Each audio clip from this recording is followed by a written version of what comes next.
ଆଜ୍ଞା, ଜୟଗୁରୁ ଆଜ୍ଞା। ସମସ୍ତଙ୍କୁ ଜୟ ଗୁରୁ। ଗତିଭର୍ତ୍ତା ପ୍ରଭୁ ପୃଷ୍ଠ ଈଶ୍ୱର ପୁରୁଷୋତ୍ତମ ଆ ବ୍ରହ୍ମ ସ୍ତମ୍ଭୂର୍ଦ୍ଧାତା ସଦ୍ଗୁସ୍ତ ନମସ୍ତେ। ଜୀବନର ଜୀବନେଶ୍ୱର ଶ୍ରୀ ଠାକୁର ବିଶ୍ୱନ୍ଦନୀୟ ଶ୍ରୀ ଲକ୍ଷ୍ମୀମା ଆଚାର୍ଯ୍ୟ ଶ୍ରୀ ବଡ଼ଦା ପରମ ପୂଜ୍ୟପାଦ ଶ୍ରୀ ଆଚାର୍ଯ୍ୟ ସମସ୍ତଙ୍କ ଆତୁଳଚନରେ ମୋର ଅନନ୍ତ କୋଟି ପ୍ରଣାମ ଜଣାଉଛି। ଗୋବିନ୍ଦପୁର ସତ୍ସଙ୍ଗ କେନ୍ଦ୍ର ଆନୁକୂଲ୍ୟରେ ଏହି ଆଭାସୀ ସତ୍ସଙ୍ଗର ପରିଚାଳକ ଶରଦ ଭାଇ 2091 ଦିନରେ ପହଞ୍ଚିଛି। ଏହି ଆଭାସୀ ସତ୍ସଙ୍ଗ କେତେ ଚେଷ୍ଟା ପ୍ରଚେଷ୍ଟା ସଂଗ୍ରାମ ଝଡ଼ ଝଞ୍ଜା ଭିତରେ ଦେଇ ଆପଣ ମାନେ 2091 ଦିନରେ ପହଞ୍ଚିଲେଣି। ଦିନ ପରେ ଦିନ, ମାସ ପରେ ମାସ, ବର୍ଷ ପରେ ବର୍ଷ ନିୟତ ଏହି ଆଭାସୀ ସତ୍ସଙ୍ଗରେ ଯେଉଁ ଭାଇ ମା ମାନେ ଯୋଡ଼ି ହେଇଛନ୍ତି ବା ହେଇ ଆସୁଛନ୍ତି, ଅନେକ ଭଜନ କୀର୍ତ୍ତନ ଯାଜନ ଠାକୁରଙ୍କର କଥା ଶୁଣିଛନ୍ତି, କହିଛନ୍ତି, ଗାଇଛନ୍ତି। ଆର ବିରାମ ନାହିଁ, ଆଉ ବିରାମ ମଧ୍ୟ ହବ ନାହିଁ। କେତେବେଳେ ଯଦି ଆଭାସୀ ସତ୍ସଙ୍ଗ ବନ୍ଦ ହୁଏ, ସତ୍ସଙ୍ଗର ଗତି କାହାରି ସେଭଳି ଶକ୍ତି ନାହିଁ ତାକୁ ବନ୍ଦ କରିବ। ଯାଉ ଆଜି ଭୋଗ ନୈବେଦ୍ୟ ନିବେଦନ କରିଛନ୍ତି, ମୁଁ ଦେଖୁଥିଲି ସ୍କ୍ରିନରେ ରବୀନ୍ଦ୍ରନାଥ ନାୟକ କଟକରୁ, ଚିନାରୀ ବାଲାଜୀ ଭୁବନେଶ୍ୱରରୁ, ବିନୋଦ ବିହାରୀ ସାହୁ ରାୟଗଡ଼ାରୁ, ରବୀନ୍ଦ୍ର କୁମାର ସାହୁ ପାରାଦୀପରୁ, ପ୍ରସନ୍ନ ଭାଇ ଭୁବନେଶ୍ୱରରୁ, ମୁରଲୀଧର ଓଝା ଭାଇ ରାଉରକେଲାରୁ ବା ବିଭିନ୍ନ ସ୍ଥାନରୁ ଗୋଟେ ମିନିଏଚର ଓଡ଼ିଶା ଦେଖିବାକୁ ପାଉଛି ସ୍କ୍ରିନରେ। ସମସ୍ତେ ଯେଉଁମାନେ ସବୁ ଭୋଗ ନୈବେଦ୍ୟ ନିବେଦନ କରିଛନ୍ତି, ସମସ୍ତେ ତାଙ୍କର ଇଚ୍ଛା ପୂର୍ଣ୍ଣ ହଉ। ସେ ଇଚ୍ଛାମୟ, ସେ କରୁଣାମୟ, ତାଙ୍କର କରୁଣା ସମସ୍ତଙ୍କ ଉପରେ ପୃଷ୍ଟି ହଉ। ଆଉ ଯେଉଁମାନେ ସବୁ ଅଂଶଗ୍ରହଣ କରିଛନ୍ତି ସେମାନେ ମଧ୍ୟ ସୁଖ ଶାନ୍ତି ଆନନ୍ଦରେ ରହନ୍ତୁ।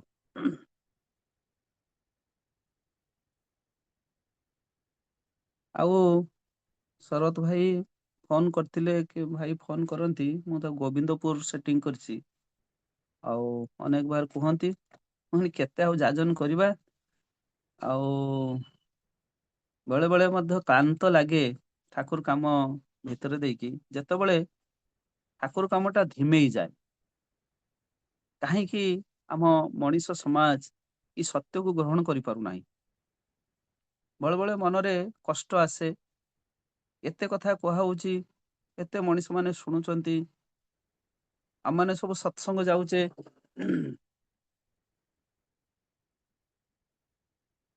ସତ୍ସଙ୍ଗରେ ଭଜନ କୀର୍ତ୍ତନ ହଉଛି, ଆଲୋଚନା ହଉଛି, ଦେଖାଯାଉଛି ଯେ ଠାକୁର ଯାହା ଚାହିଁଥିଲେ ଆମେ କିନ୍ତୁ ସେଇଭଳି ହଉନେ, କରୁନେ। ଯାହାଫଳରେ ସମାଜରେ ଯେଉଁ ପରିମାଣରେ ଲୋକମାନେ ସତ୍ସଙ୍ଗ ଜଗତକୁ ଆସିବା କଥା ସେମାନେ ଆସିପାରୁନାହାନ୍ତି। ଏ ସତ୍ସଙ୍ଗ ବାହାରେ ଅନେକ ମଣିଷ ଅଛନ୍ତି ଯେଉଁମାନେ କି ସଦାଚାରୀ, ଯେଉଁମାନଙ୍କର ସଂସ୍କାର ଅନେକ ଉନ୍ନତ ଆମମାନଙ୍କ ଠାରୁ। ସେମାନେ ଦେଖୁଛନ୍ତି ଆମମାନେ ଯାହା କରୁଛେ, ଆମମାନଙ୍କ ଭିତରେ ଅନେକ କଥା ରହୁଛି, ଯେଉଁ କଥାକୁ ସେମାନେ ଦେଖି ସେମାନଙ୍କର ଆପ୍ରାଣତା ସୃଷ୍ଟି ହଉନାହିଁ ସତ୍ସଙ୍ଗ ଜଗତକୁ ଆସିବା ପାଇଁ। ଆମମାନେ ସମସ୍ତେ ସେବା ବଦରେ ଟିକେ ଅକ୍ତିଆର ହବା ଏବଂ ନିଜକୁ ନିଜେ ସହି ନବା ଅନେକ କଥା, ଯାହାଫଳରେ ଯେମିତି ଆମକୁ ଦେଖି ସେ ଯେଉଁ ହେମକବି କହିଥିଲେ, କେଦିନ ସେଦିନ ହେବେ ପ୍ରଭୁ যেদিন আমাকে দেখি লোক বুঝবে তুমি আমার প্ରାଣ ବଲ୍ଲଭ। ଆମେ ସମସ୍ତେ ଏ ବାବଦରେ ଚେଷ୍ଟିତ ରହିବା। ଛୋଟ ଗପଟିରୁ କିଛି କଥା ଆରମ୍ଭ କରୁଛି, ଆପଣ ମନ ଧ୍ୟାନ ଦେଇକି କଥାଟି ଶୁଣିବେ। ତା ଭିତରେ ଅନେକ କଥା ଅଛି। ଛୋଟ ପିଲାଟିଏ ବାହାରେ ଖେଳୁଛି, ଜଣେ ମାର 3 ବର୍ଷର କୁନି ଝିଅଟିଏ। ମା ଝରକା ପାଖରେ ଦେଖିଲେ ତାଙ୍କର କୁନି ଝିଅଟି ଖେଳୁଛି। ସାଙ୍ଗେ ସାଙ୍ଗେ ମା ବାହାରି ଆସି କୁନି ଝିଅକୁ ବାରଣ କଲେ, ଡାକ୍ତର କହିଛନ୍ତି ତୋ ହାର୍ଟରେ ଗୋଟେ ହୋଲ ହେଇଛି ଏବଂ ଖେଳିବାକୁ ମନା କରିଛନ୍ତି। କୁନି ଝିଅଟି ମାଆକୁ ଭଲ ପାଏ ଭଗବାନଙ୍କ ଭଳି। ତେଣୁ ମା ଯେଉଁ ଚେତେଇ ଦେଲେ କଥାଟି, ପିଲା ଜାଣିଛି ଡାକ୍ତର ମନା କରିଛି, ତେଣୁ ସେ ଘରକୁ ପଳେଇ ଆସିଛି। ଜିଦ୍ ଧରି ନାହିଁ, 3 ବର୍ଷର କୁନି ପିଲା କିନ୍ତୁ ଜିଦ୍ ଧରି ନାହିଁ, ଅଳି କରିବା କଥା ଜିଦ୍ ଧରି ନାହିଁ। ଆସିକି ଘରେ ଖଟରେ ବସି ଭାବୁଛି, ସତରେ କ'ଣ ମୁଁ ଜୀବନ ସାରା ଧୂଳି ଖେଳ ଖେଳିପାରିବିନି? ସତରେ କ'ଣ ମୁଁ ପ୍ରଜାପତି ଧରିପାରିବିନି? ସତରେ କ'ଣ ମୁଁ ନାଳରେ କାଗଜ ଡଙ୍ଗା ଭସେଇ ପାରିବିନି? ମନଟି ତାର ଶୁଖି ଯାଇଛି, ମା ଜାଣିପାରିଛି। ମା ତାକୁ ଆସି ବୁଝେଇ ବୁଝାଇ ଖାଇବା ପିଇବାକୁ ଦେଇଛି। ବାପା ମା ଏ ପିଲାର ଯେଉଁ ହାର୍ଟରେ ହୋଲ୍ ହେଇଛି ତାକୁ ଭଲ କରିବା ପାଇଁ ଡାକ୍ତର ପରାମର୍ଶ କରିଛନ୍ତି। ଅପରେସନ ହବ। ଡାକ୍ତର ସ୍ଥିର ହେଇଛନ୍ତି, ଡେଟ୍ ସ୍ଥିର ହେଇଛି। ଏବଂ ସେ ଡେଟ୍ରେ ସେ କୁନି ଝିଅକୁ ବାପା ମା ଏବଂ ତାଙ୍କର ନିୟର ଡିୟର ମାମୁଁ ମାଇଁ ପିସା ଇତ୍ୟାଦି ସବୁ ଯାଇଛନ୍ତି। ଏବଂ ଅପରେସନ ପୂର୍ବରୁ ଯାହା ହୁଏ ଆପଣମାନେ ସବୁ ଜାଣିଛନ୍ତି, ତାର ସବୁ ପ୍ରିକସନ ନିଆହେଇଛି। ଏବଂ କଥାଭାଷା ଭିତରେ କୁନି ଝିଅଟି ଜାଣିପାରିଛି ଏଇ 4-5 ଜଣ ଡାକ୍ତରଙ୍କ ଭିତରୁ ହେଡ୍ ଡାକ୍ତର କିଏ। ଏବଂ ସେ ଅପରେସନ ଥିଏଟର ପଶିବା ପୂର୍ବରୁ ସେଇ ମୁଖ୍ୟ ଡାକ୍ତରଙ୍କୁ କିଛି କହିବ ବୋଲି କହିଛି, ମୋର କିଛି କଥା ଅଛି। ଏବଂ ସେ ମୁଖ୍ୟ ଡାକ୍ତର କି ଯାଇଛନ୍ତି ସେ କୁନି ଝିଅ ପାଖକୁ, ଏବଂ କୁନି ଝିଅଟି ଡାକ୍ତରଙ୍କର ମୁଣ୍ଡକୁ ଟିକେ ଟାଣି ନେଇ ତାଙ୍କ କାନ ପାଖରେ କହିଛନ୍ତି, ଡାକ୍ତର ଅଙ୍କଲ, ମୋ ମା କହିଛନ୍ତି ମୋ ହାର୍ଟ ଭିତରେ ଗୋଟେ ହୋଲ୍ ହେଇଛି। ଆଉ ମୋ ମା ମଧ୍ୟ ଛୋଟବେଳରୁ ମୋତେ ଶିଖେଇଛନ୍ତି ଏଇ ହାର୍ଟ ଭିତରେ ଭଗବାନ ଅଛନ୍ତି, ଈଶ୍ୱର ଅଛନ୍ତି। ଆଉ ଆପଣ ତ ମୋତେ ଅପରେସନ କରିବେ, ମୋ ହାର୍ଟକୁ ଚିରିବେ। ଆଉ ଏଇ ହାର୍ଟରେ ପ୍ରଥମେ ଯେତେବେଳେ ଈଶ୍ୱର ବାହାରିବେ, ଆପଣ ତାଙ୍କୁ ପଚାରିବେ ଯେ ମୋ ପ୍ରତି ବିଚାର କାହିଁ କଲେ? ମୁଁ କାହିଁକି ଖେଳିପାରିବି ନାହିଁ? ମୁଁ କାହିଁକି ଧୂଳି ଖେଳିପାରିବି ନାହିଁ? ମୁଁ କାହିଁକି ପ୍ରଜାପତି ଧରିପାରିବି ନାହିଁ? ଡକ୍ଟର ଅଙ୍କଲ, ଡକ୍ଟର ଅଙ୍କଲ, ଆପଣ ନିଶ୍ଚିତ ପଚାରିବେ। ଡକ୍ଟର ଅଙ୍କଲ, ଆପଣ ନିଶ୍ଚିତ ପଚାରିବେ। ଏଇଭଳି ପିଲାଟି କହି ଚାଲିଛି। ଏବଂ ଡକ୍ଟର ଅଙ୍କଲ କ'ଣ କହିବେ, ବାଧ୍ୟ ହେଇ ସମ୍ମତି ପ୍ରଦାନ କରିଛନ୍ତି। କର୍ତ୍ତବ୍ୟ ନ୍ୟାୟରେ ଡକ୍ଟର ମାନେ ଗାଉନ ପିନ୍ଧିଛନ୍ତି, ନର୍ସ ଆସିଛନ୍ତି, ପିଲାଟିକୁ ଓଟିକୁ ନିଆଯାଇଛି, ତା ଛାତି ଚିରା ଯାଇଛି। ମାତ୍ର ଏ କି ଆଶ୍ଚର୍ଯ୍ୟ, ଡାକ୍ତର ଦେଖିଲେ ହାର୍ଟର ସ୍ପନ୍ଦନ ବନ୍ଦ ହେଇଯାଉଛି, ହାର୍ଟକୁ ଆଉ ରକ୍ତ ଯାଉନାହିଁ। ଡାକ୍ତର ତାଙ୍କର ଡାକ୍ତରୀ ବିଜ୍ଞାନର ସମସ୍ତ କଳକୌଶଳ ପ୍ରୟୋଗ କରି ଚେଷ୍ଟା କରିଛନ୍ତି। ଶେଷରେ ଦେଖାଯାଇଛି ସେ ଝିଅଟିର ହାର୍ଟ ଚାଲୁନାହିଁ, ରକ୍ତ ଯାଉନାହିଁ, ଆଉ ସମ୍ଭବ ନୁହେଁ। ଡାକ୍ତର ମନ ଦୁଃଖରେ ଓଟିରୁ ବାହାରି ଆସି ଯେଉଁ ଗାର୍ଡିଆନ ମାନେ ଥିଲେ ସେମାନଙ୍କୁ ଆଇ ଏମ୍ ସରି କହି ମନ ଦୁଃଖରେ ଆଗଉଛନ୍ତି। ହଠାତ୍ ପଛରୁ ନର୍ସ ଡାକିଲେ, ଡକ୍ଟର, ଡକ୍ଟର, ପିଲାଟିର ହାର୍ଟ ସ୍ପନ୍ଦନ ହେଉଛି, ରକ୍ତ ଚାଲିବା ଆରମ୍ଭ ହୋଇଯାଇଛି। ଡକ୍ଟର ହରିଡ ମୋଡରେ ଦୌଡ଼ି ଆସି ଆଟାପାଟାକି ଗାଉନ ପୁଣି ପିନ୍ଧି ଓଟି ଭିତରକୁ ପ୍ରବେଶ କରିଛନ୍ତି ଏବଂ ଯାଇ ଦେଖୁଛନ୍ତି ରକ୍ତ ଚାଲିଛି। ଅପରେସନ ଖୁବ୍ ଶ୍ରଦ୍ଧାର ସହ କରିଛନ୍ତି ଏବଂ ଅପରେସନ ମଧ୍ୟ ସକ୍ସେସ୍ ହେଇଛି। ଡାକ୍ତର ଖୁସି ହେଇଛନ୍ତି। 7-8 ଦିନ ପରେ ଡିସଚାର୍ଜ ହବ ପିଲାର। ଡିସଚାର୍ଜ ବେଳେ ଡକ୍ଟର ଆସିଛନ୍ତି, ତାଙ୍କୁ ଡିସଚାର୍ଜ କରାହେଇଛି। ପିଲାଟି ଓଟିରୁ ବାହାରିଛି ନା ଡିସଚାର୍ଜ ହେଉଛି, ଡାକ୍ତରଙ୍କୁ ଡାକିଛି ଏବଂ କହୁଛି, ଆପଣ ମୋ ଭଗବାନଙ୍କୁ ପଚାରିଲେ କାହିଁକି ମୋ ପ୍ରତି ଅବିଚାର କରିଛନ୍ତି? ଡକ୍ଟର ଛଳ ଛଳ ଆଖିରେ କହିଲେ, ହଁ, ମୁଁ ଭଗବାନଙ୍କୁ ପଚାରିଲି। ନା ଭଗବାନ କ'ଣ କହିଲେ?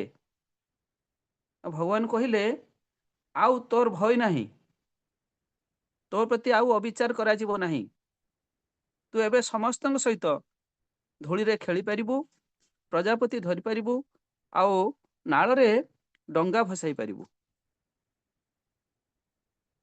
कहबार कथा आज आम समस्त हृत्पिंड अच्छी किंतु हृदय नहीं। माँ जो शिक्षा देइथिला ताकू जे तोर ई हृदय भगवान अछंती, तू सबु बेले से भगवान को स्मरिबु। एई जे टिकी कथा माँ ताकू शिखई देइथिला, एई जो विश्वास कुनी झियर जीवन को फेरे आनला। आमे कौन सेतिकी शिक्षा देई परिबुनी आम पिला माननकु? सत्संग घरर पिला माने सतरे उठिकी निष्ठापर भाव में इष्टभूति करुचंती, प्रार्थना करुचंती, ठाकुरंकर बहीपत्र पढ़ापढ़ी करी जो संकल्प आवे नहीं थिले जे ठाकुर को प्रतिष्ठा करबा, एही क्षण मो जीवन यज्ञ है, आमे करुचे तो ना खाली सत्संग करुचे, भजन कीर्तन करने धोती पंजाबी जाऊचे पिंधिकी जाऊचे, एई कथा भितरे कौन सत्संग रही जीव? सतरे समस्त भीतर जे ठाकुर अछंती ए कथा आमे अनेक समय भूली जाऊ। खाली धोती पंजाबी भितरे ठाकुर नहांती कि भजन कीर्तन भितरे नहांती किंबा घरे ठाकुर को बहु आडंबर सहकारे आजिकाली सजा जाउछि। गोटे गोटे घरे ठाकुरंकर सिंहासन तैयारी करा होउछि, मु देखुछि 25,000 30,000 50,000 लक्षे, आ भितरे किंतु ठाकुर नहांती। आमे निजको डाक्तर इंजीनियर अध्यापकर परिचय देउ, केउ दिन मोर परिचय हब मु ठाकुरंकर सेवक एवं समस्त हृदय ठाकुर अछंती आ सेमानकर मध्य सेवक। एई परिचय जतेबेले आमे नेकी चलिबा, मु होउछि ठाकुरंकर सेवक एवं समस्त हृदय रे से भगवान से कुनी झियो जो कहूला, समस्त हृदय रे से ठाकुर, कुनी ठाकुर, खुद ठाकुर ए जे अछंती, एटा जदि आमे भाबी आमे समस्तंकर सेवक हबा। सत्संग केंद्र बिहार मानकरे जो मनीष आछंती तांको उपयुक्त व्यवहार करबा, समस्तंकर परिवर्तन नहेले जड़े मनीष बा केते सहिबो? आपण माने समस्ते जानिछंती बाघ बोली गोटे शब्द अछि, छेली बोली गोटे शब्द अछि, सेही परी घुसुरी, एंडुओ, बिलेई, श्याल एभली सब शब्द अछि। किंतु केही बेले केही कुहंती कि आपण माने शुनिचंती अबाघ बोली गोटे शब्द अछि, अबाघ बाघ शब्द अछि, तने सेही अनुसार अबाघ गोटे शब्द अछि, अछेली बोली गोटे शब्द अछि, ओ बिलेई बोली गोटे शब्द अछि कि? किंतु ए मनीष पाखरे किंतु एई अमनीष शब्दटी लागे। मनीष ए पशु पक्षी माने अबाघ बा असिंह हुअंती नहीं, सेमाने तांकर जो नेचर पाइचंती ईश्वर पाखरु, जो आचरण को पाइचन सेटा को से करंती। निर्दिष्ट समय रे कुकुरर फर्टिलाइजेशन सृष्टि हुए भाद्र मासरे, एवं गोटे अंडिया कुकुर माई कुकुर साथ तार मिलन घटे। मनीष ये सब कथा किसी विचार करूना, से ता पाखरे अमनीष शब्द लगुच। अमनीष शब्दर अर्थ होउची ईश्वर सहित युक्त न होई असंजत जीवन यापन करिबा।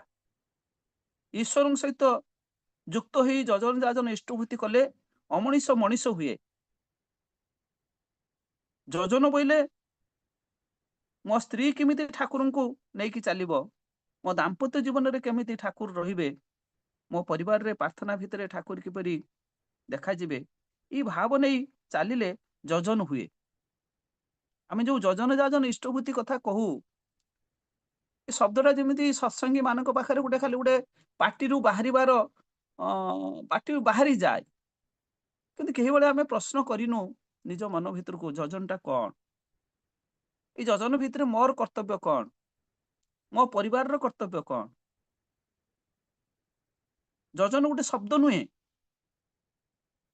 ଯଜନ ବୋଇଲେ ମୋ ସ୍ତ୍ରୀ କେମିତି ଠାକୁରଙ୍କୁ ନେଇକି ଚାଲିବ, ମୋ ଦାମ୍ପତ୍ୟ ଜୀବନ କେମିତି ସୁନ୍ଦର ହବ, ମୋ ପରିବାରରେ ପ୍ରାର୍ଥନା ଭିତରେ ଠାକୁର କେମିତି ଦେଖାଯିବେ, ମୋର ପିଲା ଛୁଆ କେମିତି ଭଲ ହେବେ। ମୋର ପ୍ରାର୍ଥନା ସମୟରେ ଯଦି ମୋର ପିଲା ଛୁଆ ସ୍ତ୍ରୀ ପିଲାକୁ ନେଇକି ନ ବସି ମୁଁ 4ଟା ସତ୍ସଙ୍ଗ ଦୌଡେ, ମୋ ପରିବାରର ଅବସ୍ଥା କଣ ହବ। ଆପଣ କେବେ କହିପାରିବେ କି ଆପଣଙ୍କୁ ଈଶ୍ୱର ଅସୁବିଧାରେ ପକାଇଛନ୍ତି? କେହି ମଣିଷ କହିପାରିବ ଯେ ଈଶ୍ୱର ମତେ ଅସୁବିଧାରେ ପକାଇଦେଲେ? ଆମମାନେ ଅସୁବିଧାରେ ପଡିଛନ୍ତି ଆମମାନଙ୍କର ଅଚଳିନ ପାଇଁ, ଡୁପ୍ଲିକେଟ ନେଚର ପାଇଁ, ମିଥ୍ୟାବାଦିତା ପାଇଁ, ପୁଅ ପାଇଁ, ସ୍ତ୍ରୀ ପାଇଁ, ଝିଅ ପାଇଁ। କେତେବେଳେ କଣ ଈଶ୍ୱର ଆମକୁ ଅସୁବିଧାରେ ପକାଇଛନ୍ତି? ବରଂ ଆମମାନେ ଦେଖିଛୁ ଈଶ୍ୱର ଆମକୁ ବିପଦରୁ ରକ୍ଷା କରିଛନ୍ତି। ଆମେ ଅନେକ ସମୟରେ କହିଛୁ ମଧ୍ୟ ଯେ ଏଇଭଳି ଏକ ବିପଦରେ ପଡିଥିଲେ ଈଶ୍ୱର ମତେ ରକ୍ଷା କରିଦେଲେ। ଯଦି ଏକଥା ସତ୍ୟ, ତାହେଲେ ଈଶ୍ୱର ଯାହା କହିଛନ୍ତି ଆମେ ମାନିବୁନି କାହିଁକି? ଯାହା କିଛି ଦୁଃଖ ଯନ୍ତ୍ରଣା ଅଭାବ ଅସୁବିଧା ଆସେ ଆମର ପରିବେଶରୁ ହିଁ ଆସେ। ଆମ ନିଜ ପିଲା ଛୁଆ, ନିଜର ଅଚଳନୀ, ନିଜର ମିଥ୍ୟାବାଦିତା ପାଇଁ ଆସେ। ଅତଏବ ଯଜନ ଭିତରେ ଏ ସବୁକୁ ସୁନ୍ଦର କରିବା। ଆମମାନେ ଯାଜନ କଥା କୁହାଇଛି, ଆମେ ଅନେକ କହି ମୁଁ ଯାଜନ କରିପାରେ ନାହିଁ। ମୁଁ କହିବି ଆପଣ ମାନେ ସମସ୍ତେ ହିଁ ଯାଜନ କରିପାରନ୍ତି। ଆପଣ ମାନେ ଦେଖିଛନ୍ତି, ଗୋଟେ ଛୋଟ ଉଦାହରଣ ଦେବି। ଗୋଟେ ଝିଅ ବାହା ହୋଇ ପ୍ରଥମେ ଯେତେବେଳେ ବାପ ଘରକୁ ଆସେ, ବାହାଘରକୁ ଯାଇଛି, ବାହାଘର ସରିଛି, ଶ୍ୱଶୁର ଘରକୁ ଯାଇଛନ୍ତି ବର ଏବଂ ବୋହୂ, ଏବଂ ପ୍ରଥମେ ସିଏ ବାପ ଘରକୁ ଆସୁଛି। ସେ ସମସ୍ତଙ୍କ ପାଖରେ ତାହାର ଶାଶୁ ଘରର କଥା ଏମିତି ଯାଜନ କରିଥାଏ, ସ୍ୱାମୀର କଥା, ଶ୍ୱଶୁରର କଥା, ଶାଶୁର କଥା, ତା ଭଉଣୀ ପାଖରେ ଏମିତି ବସି ଯାଇକି ମଧ୍ୟ କୁହେ, ତୁ ଜାଣିଛୁ ସେ ଏମିତିକା ଲୋକ, ବାଟରେ ଫୋନ କରିଦେବେ, ମୁଁ ହେଇ ଯାଉଛି, ରୋଷେଇ କରି ରଖ, ଏତେବେଳେ ଯଦି ତାର ମା ଖାଇବାକୁ ଡାକେ ସେ ବିରକ୍ତି ହେଇଯାଏ। ଏତେ ଗପୁ ଥାଏ, ମାନେ ଗାଁ ସାହି ପଡିଶାରେ ସାଙ୍ଗ ସାଥୀ, ସାନ ଭଉଣୀ ଭାଇ ପାଖରେ ଏତେ ଗପୁ ଥାଏ ତା ଶାଶୁ ଘରର କଥା। ମୋ ଶାଶୁ ଅମେକ, ମୋ ସ୍ୱାମୀ ଅମେକ, ମୋ ଦେଉର ଅମେକ, ଯାହା ତାର ପାରେ ଖାଇବା ପିଇବା ବି ଭୁଲିଯାଏ। ମା ଯଦି ସେଇ ସମୟରେ ଡାକିବ, ଝିଅ ତୁ ଆସିଲୁ ଏତେ ବାଟରୁ, ଖାଇନୁ ଆ, ମା ତ ଚାହିଁବ ଆଗେ ପିଲାକୁ ଖାଇତେ ଦବ ନା। ସେ ମାକୁ ଦୀପଦ ମଧ୍ୟ ଶୁଣେଇଦବ, ର ତୁ ମା, ମୋର ମତେ ଭୋକ ଲାଗୁନି। ଏଇ ତ ଯାଜନ। ସେ ତାର ସ୍ୱାମୀକୁ ଭଲ ପାଇଛି ବୋଲି 5-10 ଦିନ ଯାଇଛି କି ନାହିଁ, ସେ ସ୍ୱାମୀ ଘରର ଗୁଣଗାନ କରୁଛି, ଶ୍ୱଶୁରର ଗୁଣଗାନ କରୁଛୁ, ଶାଶୁର ଗୁଣଗାନ କରୁଛି। ସେଇପରି ସେଇ ଝିଅ ପରି ଯଦି ଆମେ ଡିପି ୱାର୍କରେ ପ୍ରତ୍ୟେକ ଦିନ କାହାକୁ ନା କାହାକୁ ଯାଜନ କରୁ, ଦେଖିବେ ଆପେ ଆପେ ଯାଜନ ହୋଇଯିବ। ଅନେକ ଗୁରୁ ଭାଇ ଆମର ଭାବନ୍ତି ସେମାନେ ପାଠ ପଢିଛନ୍ତି, ରୀତିକ ବା ସେ ସିନିୟର ଗୁରୁ ଭାଇଟା ସିଏ ତାର ଯାଜନ କରିବାର ମୁଁ କିଛି କହିପାରିବି ନାହିଁ। ଏ ଭାବିବାଟା ହିଁ ଭୁଲ। ଈଶ୍ୱର ଆମକୁ ପ୍ରଚୁର ଶକ୍ତି ଦେଇଛନ୍ତି। ଆମେ ଅନେକ କଥା ଛକରେ ଘାଟରେ କହୁ, ଯେରକ ସେଇ ନୂଆ ବାହା ହେଇଥିବା ଝିଅଟି ଯେମିତି ଆସିକି କେତେ କଣ ଗପି ଯାଏ। ସେ ଭଲ ପାଇଛି ବୋଲି ତ ତାର ସ୍ୱାମୀକୁ ଏତେ କଥା କହିପାରୁଛୁ। ମୁଁ ଯଦି ଠାକୁରଙ୍କୁ ଭଲ ପାଇଛି, ଯଦି ନଫରା ଯାଇକି ଠାକୁରଙ୍କ ସମୟରେ ନଫର ଘୋଷ, ଠାକୁର ତାକୁ ନଫରା କହୁଥିଲେ, ନଫରା ଯାଇକି ଯଦି କଲିକତାର ହଜାର ହଜାର ଲୋକଙ୍କର ଆଖିରେ ଅଶ୍ରୁ ଆଣି ଦେଇ ପାରିଲା, ଆମେ କାହିଁ ପାରିବୁନି? ଆମେ ସମସ୍ତେ ଚେଷ୍ଟା କରିବୁ, ଯେହେତୁ ଆଚାର୍ଯ୍ୟ ଦେବଙ୍କର ବର୍ତ୍ତମାନ ନିର୍ଦ୍ଦେଶ ଅଛି ଡିପି ୱାର୍କରେ, ବରଂ ଗୋଟେ ସତ୍ସଙ୍ଗ ଯିବିନି, ଦୂରରେ ଅଛି 12 କିଲୋମିଟର ଦୂରରେ, ମୁଁ ବରଂ ମୋ ଗାଁରେ ଜଣଙ୍କ ଘରକୁ ଯାଇ ସନ୍ଧ୍ୟାରେ ପ୍ରାର୍ଥନା କରିବି ଏବଂ ତାଙ୍କର ସୁଖ ଦୁଃଖର ସାଥୀ ହେବି। ଏ ଭିତରେ ଦେଖିବେ ଅନେକ ଆନନ୍ଦ ପାଇବେ ଆପଣ। କଷ୍ଟ ହେଇପାରେ, से कष्ट को ओभरकम करवा हूँ आम मान दायित्व। गोटे छोट कथाटे कौच गोटे नदी में साधुटे आप अनेक थर एक कथा शुणी थे। साधुटे गाधोले पाणरे कंकड़ा बिछाटे भासी हो। साधु जनक ताकू रक्षा करने को जाई हाथ में ऊपर को उठाऊ कंकड़ा बिछाटी हाथ को कामुड़ी दौर। साधु कष्ट पाई पुणी पानी रे छाड़ दौरान पुणी हाथ में उठाऊ पुणी कंकड़ा बिछाटी कामुड़ी दौर। एरिक करी करी करी करी धीरे धीरे धीरे धीरे आग को आसा चाहूँ देखा जाऊँ से नदी पीठरे जो मैंने सब छिड़ा हो दृश्यटी देखुं से भावुं साधुटा कौन पागल कि कामुड़ी दौर से पुणी छाड़ पुणी उठाऊ रक्त बोला शेष से कूल को आसिकी कंकड़ा बिछाटा को इड़ा को छाटी देते माने नदी कूल को छाटी देते देख उठी आसछन्ति हाथटा धोई पकई गोटे तृप्तिर से साधु जनक मुहरे यही कामटी कर सारा गोटे तृप्तिर छवि मुहरु पुरिला पुरिला देखा जाउछि। नदी कूल जो माने देखुले दृश्यटा को साधु को पचारि साधु मासे से साधु महात्मा से कंकड़ा विषयटा आपन कामुडू से आपन काहे उठे उठे आनिक छाड़ुछन्ति।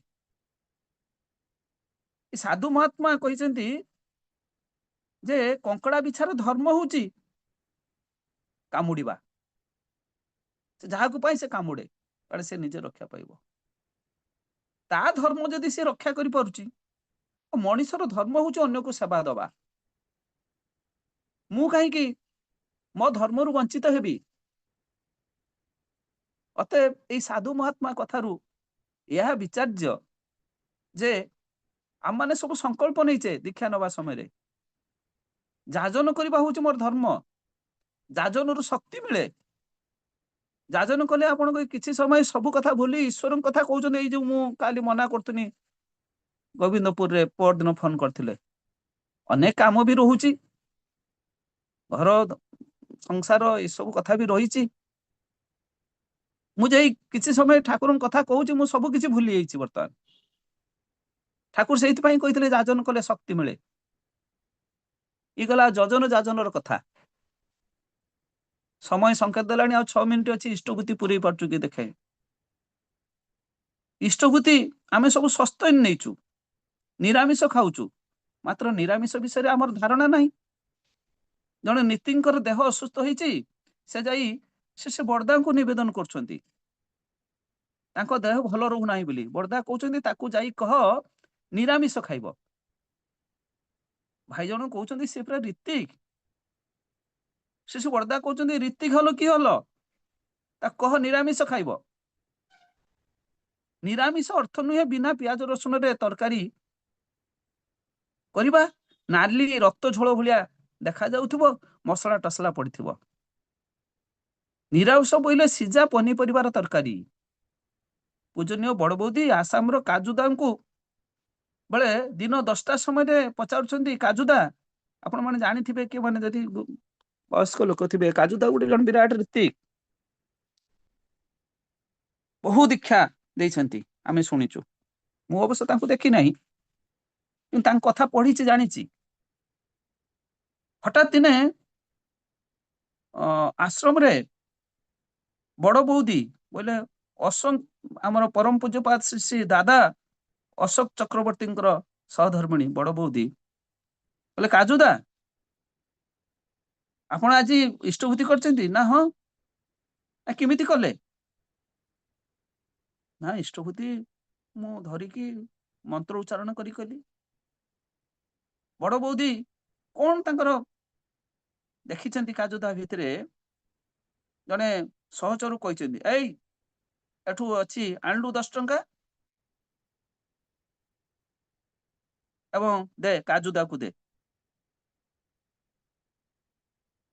काजुदा को कहते आप इष्टभूति करंतु किमिति करछंती मु देखिबी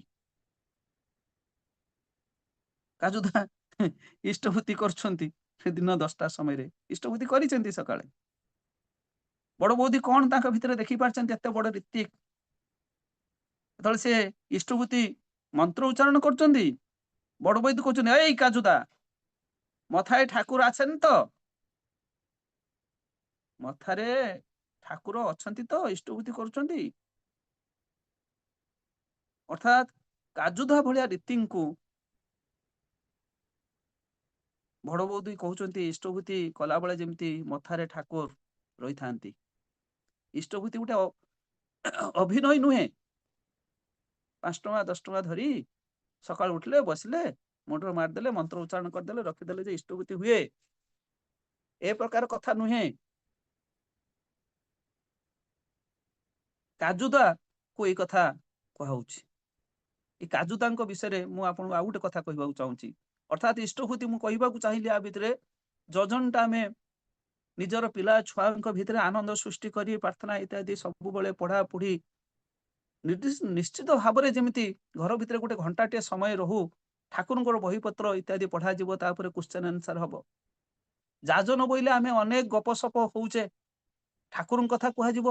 ଆଉ ଇଷ୍ଟଭୂତିଟା ପୁରା ଭାବ ସହକାରେ ଯେମିତି ସବରି ଦେଇଥିଲା, ସେଇଭଳି ଭାବରେ ଇଷ୍ଟଭୂତି ଦବାକୁ ପଡିବ।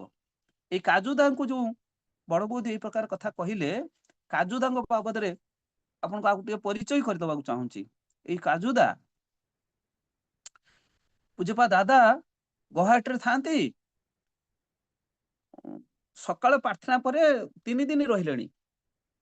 ପୂଜ୍ୟପା ଦାଦା ମାନେ ଅଶୋକ ଚକ୍ରବର୍ତ୍ତୀ ସକାଳେ ପ୍ରାର୍ଥନା ପରେ ସେ ବାହାରିବେ। କାଜୁଦା ଆସିକି ନିବେଦନ କଲେ, ଦାଦା ଆଉ ଗୋଟେ ଦିନ ରହିଗଲେ ଭଲ ହୁଏ, ବହୁ ଦୂରରୁ ବହୁ ଭକ୍ତ ଆସୁଛନ୍ତି, ଫୋନ କରିଛନ୍ତି ସବୁ, ଆପଣ ଆଉ ଗୋଟେ ଦିନ ରହିଯାଆନ୍ତୁ। ପୂଜ୍ୟପା ଦାଦା କହିଲେ, ରହିବି ଗୋଟେ ସର୍ତ୍ତରେ। ସେ ସର୍ତ୍ତଟା ହଉଛି, ପୂଜ୍ୟପା ଦାଦା ତାଙ୍କର ଗୋଡର କଠଉଟାକୁ ଯୋଉ କଳା କଲରର ଗୋଟେ ବୁଟଟେ ପିନ୍ଧନ୍ତି, ହାଫ ସୋ ଦେଖେଇଲେ, କହିଲେ ଏଇଭଳି ମୋର ଯୋଡେ ଜୁତା ଦରକାର, ଆଉ ଆପଣ ଯଦି କରିଦେଇ ପାରିବେ ତାହେଲେ ମୁଁ ଗୋଟେ ଦିନ ରହିବି।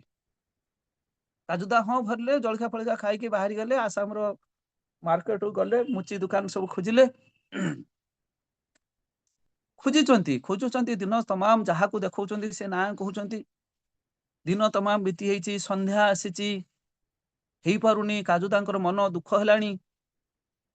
ଶେଷରେ କାହାକୁ ପଚାରିଛନ୍ତି, ଜଣେ କହିଛନ୍ତି ଏଇ ପ୍ରକାର ଏଇ ରାସ୍ତାରେ ଏଇ ଗଳିରେ ଗଲେ ଜଣେ ମୁଚି ଅଛନ୍ତି, ଆଉ ସିଏ କରିଦେଇ ପାରିବେ।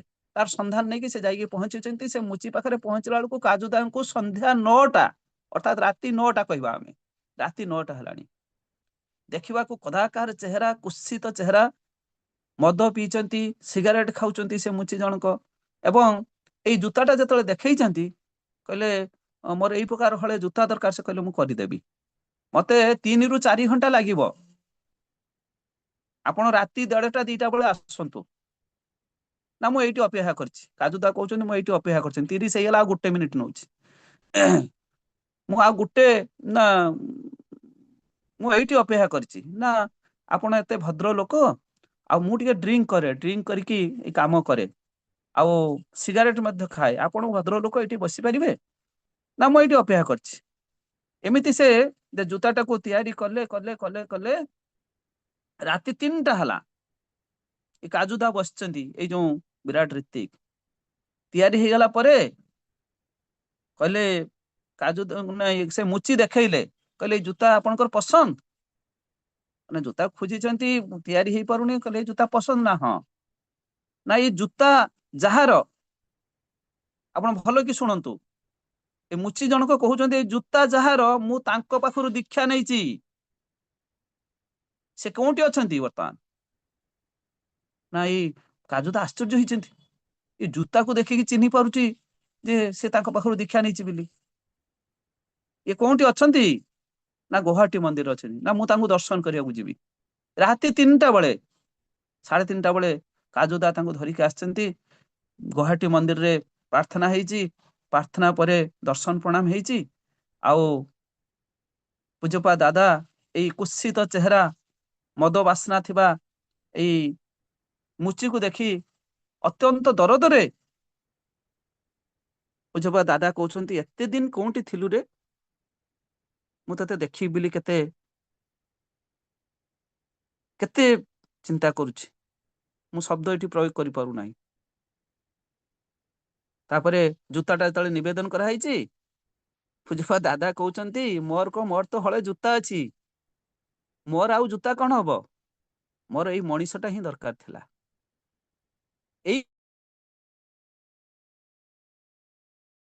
ଏଇଭଳି ରୀତିଙ୍କୁ ସେ ବଡ ବୋଉମା ବଡ ବୋଉତି ଇଷ୍ଟଭୂତି କରିବାକୁ କହିଥିଲେ। ତାହେଲେ ଆମେ ମାନେ କେମିତି ଇଷ୍ଟଭୂତି କରୁଛେ ଚିନ୍ତା କରନ୍ତୁ। ତେବେ ଆମେ ସିରିୟସଲି ଠାକୁରଙ୍କୁ ଗ୍ରହଣ କରିଛେ, ଠାକୁରଙ୍କୁ ଭଲ ଭାବରେ ଭଲ ପାଇବା, ଏବଂ ଯେଉଁ ସ୍ପେସିଫିକାଲି ଯେଉଁ ସବୁ କଥା ଅଛି, ଯେମିତି ଆମେ ସବୁ ପାଠ ସାଠ ପଢିକି ଚାକିରି ବାକିରି କରିବା ପାଇଁ ପ୍ରଚୁର ପରିଶ୍ରମ କରୁଛେ, ଏଇ ଜୀବନର ଆନନ୍ଦ ସୃଷ୍ଟି କରିବ। ଏଇ ଜୀବନକୁ ଏଇ ଯୋଉ ମଣିଷ ଜନ୍ମ ପାଇଛେ, ଏଇ ମଣିଷ ଜନ୍ମଟାର ମୁକ୍ତି ପାଇଁ, କୈବଲ୍ୟ ପାଇଁ, ବୁଦ୍ଧତ୍ୱ ପାଇଁ, ନିର୍ବାଣ ପାଇଁ ଆମମାନଙ୍କୁ ଟିକେ ପରିଶ୍ରମ କରିବାକୁ ପଡିବ। ଆଉ ସେଇ ପରିଶ୍ରମରେ ଆନନ୍ଦଟା କିନ୍ତୁ ଅତ୍ୟନ୍ତ ମଧୁର, ଅତ୍ୟନ୍ତ ମିଠା। ସମସ୍ତଙ୍କର ଶାନ୍ତି ସୁସ୍ଥି କାମନା କରି ରହୁଛି। ଜୟ ଗୁରୁ। ଜୟ ଗୁରୁ ଆଜ୍ଞା, ଜୟ ଗୁରୁ। ଅତି ସୁନ୍ଦର, କୌଣସି ଭାଷା ନାହିଁ କହିବା ପାଇଁ। ଜୀବନୀୟ ଆଲୋଚନା। ଆଜି ଗୋବିନ୍ଦପୁର ସତ୍ସଙ୍ଗ ଆଭା ସତ୍ସଙ୍ଗ 2091ତମ ଦିବସ। କେତେ କଥା ଯେ ନ ଶୁଣିଛନ୍ତି ଭାଇମାନେ ମାଆମାନେ, ତାର ତୁଳନା ନାହିଁ। କିନ୍ତୁ ଦିନ ପରେ ଦିନ ଅତିକ୍ରମ କରି 2091ତମ ଦିବସକୁ ଆମେ ଗର୍ବ ଅନୁଭବ କରୁଛେ ବା ଆନନ୍ଦ ଅନୁଭବ କରୁଛେ। ଯାହା ଆପଣ କହୁଥିଲେ